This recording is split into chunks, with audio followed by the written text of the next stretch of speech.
Palavra aberta. Depois de completar 80 anos, a CLT, Consolidação das Leis do Trabalho, é alvo de propostas de alteração, flexibilização e atualizações, especialmente por causa de novas relações entre patrões e empregados durante a pandemia de Covid-19. Uma das principais inovações, por exemplo, foi o trabalho à distância, o home office. Recentemente, o presidente Lula disse que, para ele, os trabalhadores não querem mais ficar presos à CLT.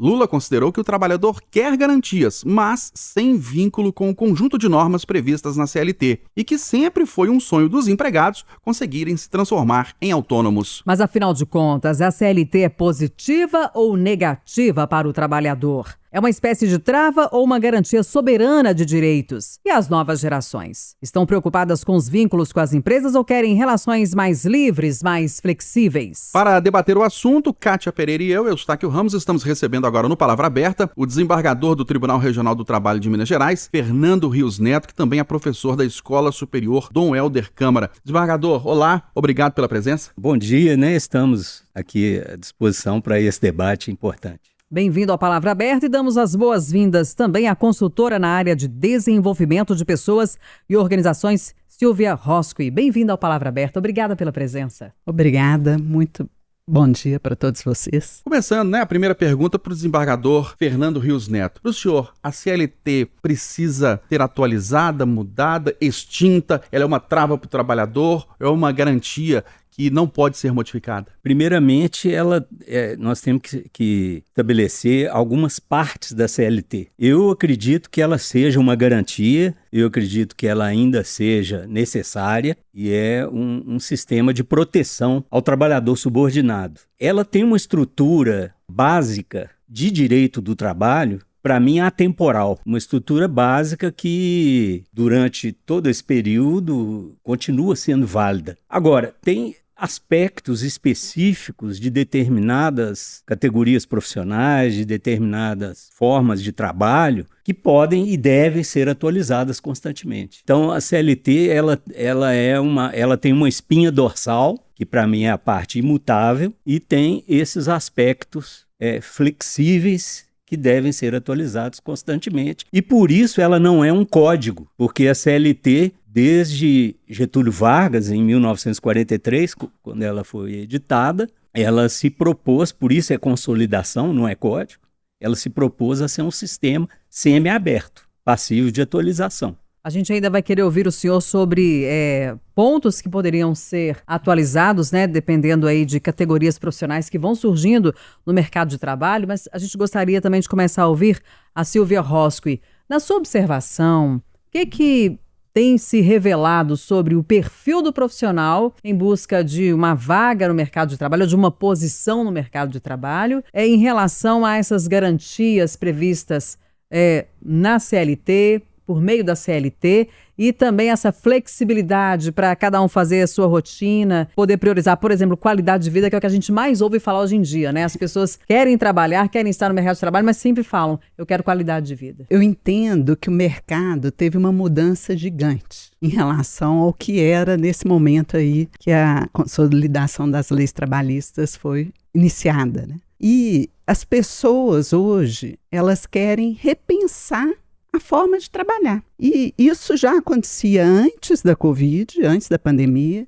e agora mais fortemente ainda, porque as pessoas estão valorizando muito essa questão de uma vida mais equilibrada. Trabalho, vida pessoal, cuidar da família, estar presente, estar próximo. Então, elas querem mais flexibilidade. Quando a gente fala em querer mais flexibilidade, a gente não está falando só dos jovens. A gente vê pessoas que, por exemplo, aposentaram e às vezes querem ter oportunidade de trabalho, e essa expectativa de trabalhar ainda depois de aposentado é muito grande, porque a população está envelhecendo muito. As pessoas querem oportunidades de maior flexibilidade. Então, se não houver essa flexibilidade, fica muito difícil das pessoas terem essas oportunidades. E quando a gente fala Porque eu entendo assim que a CLT ela tem o intuito de proteger o trabalhador. Agora, quando a gente fala em trabalhador, a gente está falando do mercado como um todo. E não só as pessoas que estão numa relação de trabalho de carteira assinada e tudo. E quando você pega os dados das pessoas que estão trabalhando na informalidade, das pessoas que tiveram que montar uma própria empresa para prestar serviço através de emissão de nota e tudo mais, a gente vê um nível de complexidade na sociedade imenso. Então, quando fala assim, flexibilizar a CLT, eu entendo que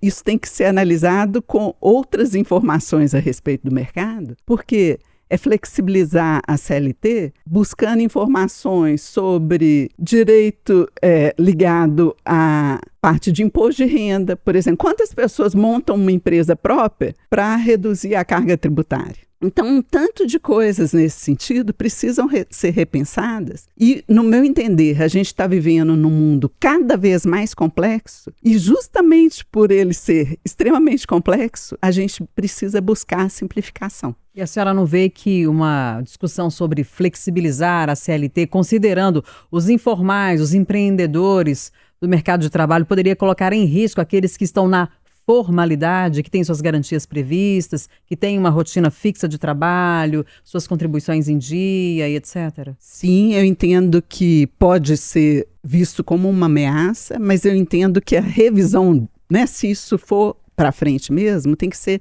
estudado pensando no universo como um todo dos trabalhadores, não só daqueles que têm carteira assinada, e o que pode ser feito para o bem maior de todos. Porque, por exemplo, quando você pensa hoje na legislação trabalhista nacional, não só a legislação trabalhista, é fácil para uma empresa montar um negócio no Brasil hoje? Quantos casos a gente tem de empresas que vêm, montam um negócio aqui e fecham e desistem porque não acham viável manter um negócio aqui dentro da empresa, do Brasil? Você pega o nível de endividamento das empresas nacionais por causa da carga tributária, né? E aí você pega a parte trabalhista e não só a parte trabalhista. Então, isso acaba inviabilizando, de certa forma, maior prosperidade no país. E faz com que tantas pessoas estejam trabalhando na informalidade, tendo ganhos muito aquém do que poderia se a gente tivesse uma legislação mais enxuta e mais flexível, mais simples, que viabilizasse mais negócios e mais possibilidades de trabalho para todas as pessoas. Desembargador Fernando Rios Neto, o senhor falou de uma espinha dorsal da CLT que não deveria ser modificada. O que, por exemplo, tem que ser garantido de forma permanente para o trabalhador? A CLT, ela, primeiro colocar essa divisão, a consolidação das leis de trabalho, a CLT, ela é um sistema tutelar protetivo do trabalhador subordinado e remunerado. Ela não cabe em si, né, toda a normatização de trabalho humano. Ela é do trabalho subordinado e remunerado. Então, é o empregado. Inclusive, na época da edição da CLT, em 1943, ela era apenas para o trabalhador urbano. Depois, com algumas alterações legislativas, ela se estendeu também, embora eles tenham uma legislação própria, tanto o trabalhador rural como o trabalhador doméstico também tinham a sua legislação própria, que era mais tímida, e com o tempo foram se igualando ao trabalhador urbano da CLT. Então nós temos um sistema maior. O que eu acho que deve ser preservado na CLT são esses princípios e essas bases da proteção ao trabalhador subordinado e remunerado. Então essas bases têm que ser mantidas. Então são concepções, por exemplo, do que é empregador, do que é o empregado, da forma contratual que vai ser estabelecida para esse trabalhador e para esse empregador, as obrigações, né, os direitos e obrigações dos dois lados e o respeito a essa base civilizatória que se consolidou historicamente no mundo pós-revolução industrial. E aí nós temos um conjunto de regulação específica para esse tipo de trabalho. Então, veja bem, o trabalhador subordinado remunerado, ele não é igual ao trabalhador autônomo. Ele não é igual. Aí nós temos que vir de uma forma evolutiva, que hoje essa subordinação tem sido mitigada, não é mais aquela subordinação da época do Fordismo, mas a gente tem ainda essa subordinação, a gente tem ainda essa dependência, né, tanto no aspecto econômico como no aspecto jurídico, e precisamos desse aparato protetor. Por exemplo, alguns temas, né, Kátia? por exemplo, férias, 13º, recolhimento do FGTS, contribuição para a Previdência, INSS, isso é mais ou menos uma base, né, da CLT, dos direitos do trabalhador. Isso, por exemplo, tem que ser mantido na visão do senhor? Sim, inclusive esses aí são direitos, né, mencionados por você, alguns direitos que estão elencados tanto na CLT, mas antes dela e principalmente na Constituição da República Federativa do Brasil. Então, a nossa Constituição já estabelece alguns direitos desses que a CLT, pormenorizadamente, regulamenta. No início da sua fala, desembargador, o senhor falou de alguns pontos que poderiam ser flexibilizados, né, de acordo com perfis profissionais que vão surgindo, mas o senhor não está falando dos entregadores por aplicativo, motoristas de aplicativo, já que o senhor está dizendo que a CLT, ela trata de uma relação de patrão e empregado? Sim, empregador e empregado.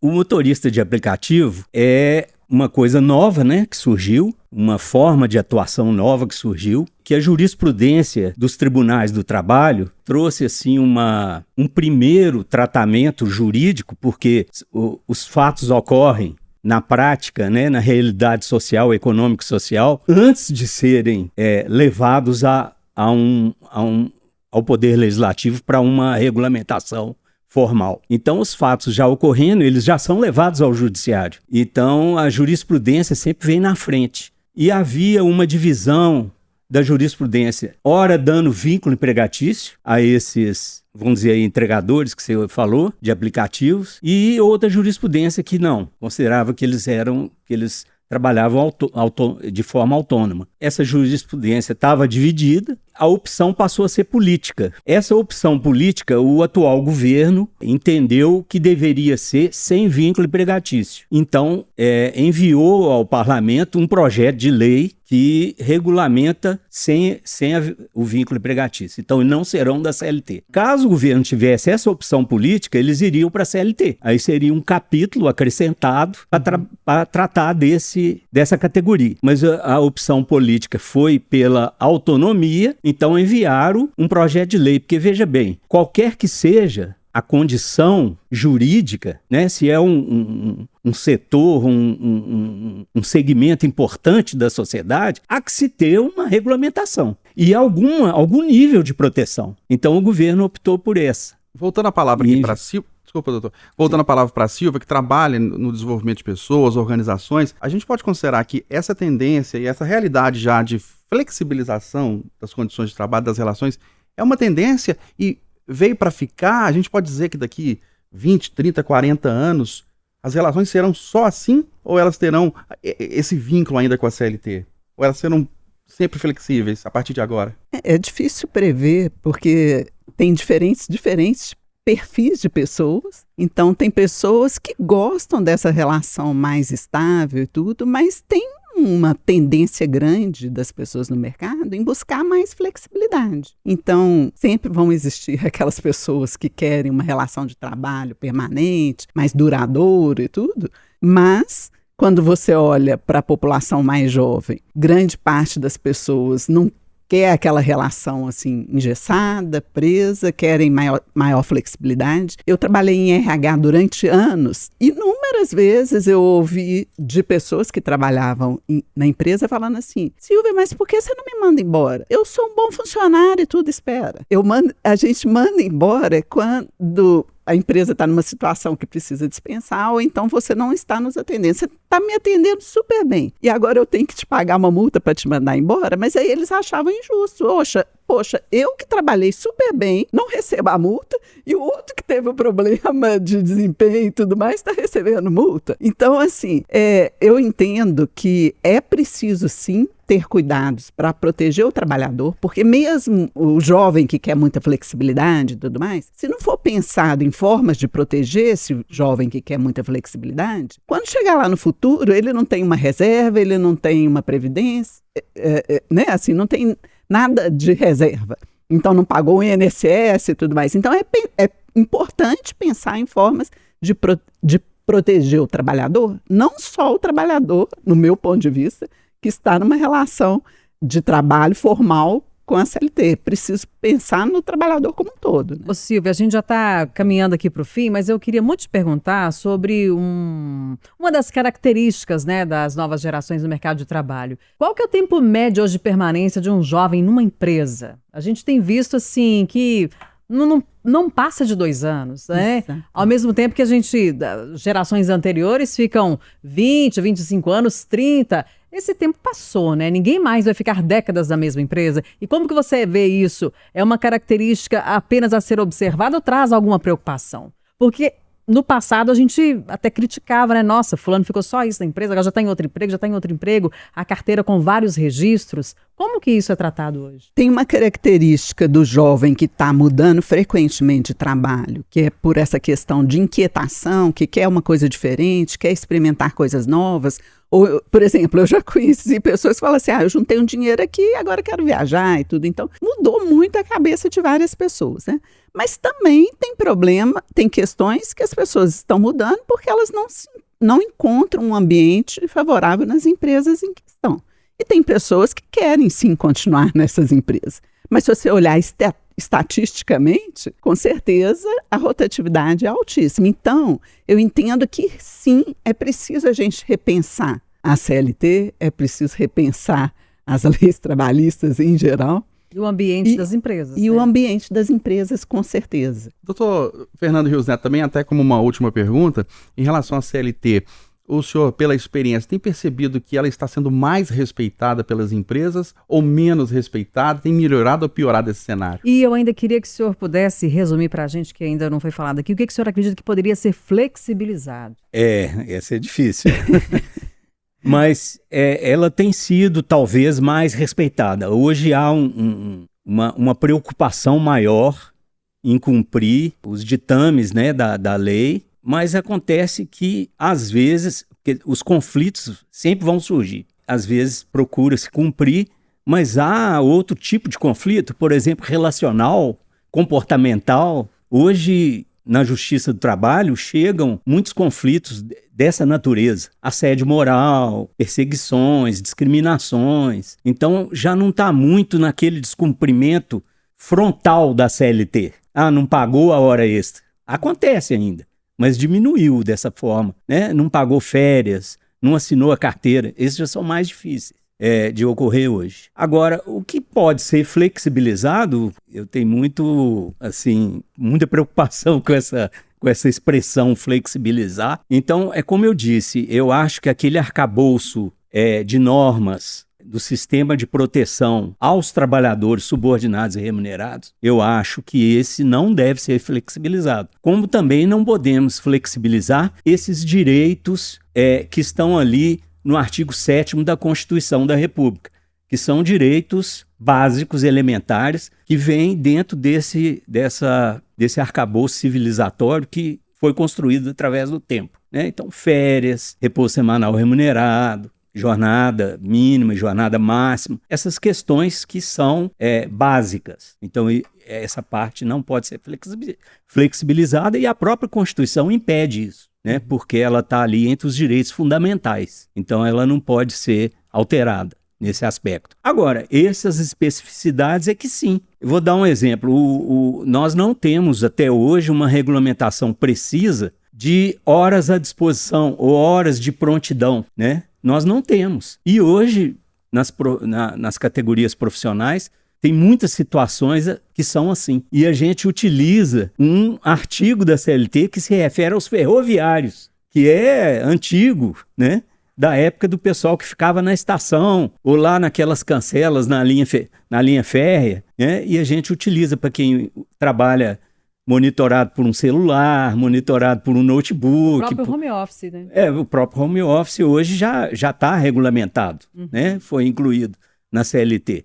Mas a gente não tem, para esse que não é home office, não é teletrabalho, mas que tem uma agilidade, vamos dizer assim, no cumprimento da sua jornada. Então, tem coisas assim muito que devem ser incorporadas. Nós estamos encerrando o Palavra Aberta deste sábado. Discutimos propostas de alteração ou atualização da CLT, a consolidação das leis do trabalho e também o perfil das novas gerações de trabalhadores. Recebemos o desembargador do Tribunal Regional do Trabalho de Minas Gerais, Fernando Rios Neto, que também é professor da Escola Superior Dom Helder Câmara. Desembargador, obrigado pela presença, um grande abraço para o senhor. Eu que agradeço a oportunidade e fico à disposição. Obrigada pela contribuição e agradecemos também pela presença a consultora na área de desenvolvimento de pessoas e organizações, Silvia Rosqui. Obrigada, até a próxima. Muito obrigada, foi um prazer estar aqui com vocês. Lembrando a você que o Palavra Aberta vai ao ar todo sábado, 8h25, no Jornal da Itatiaia e está disponível também nas nossas plataformas digitais, principalmente o YouTube.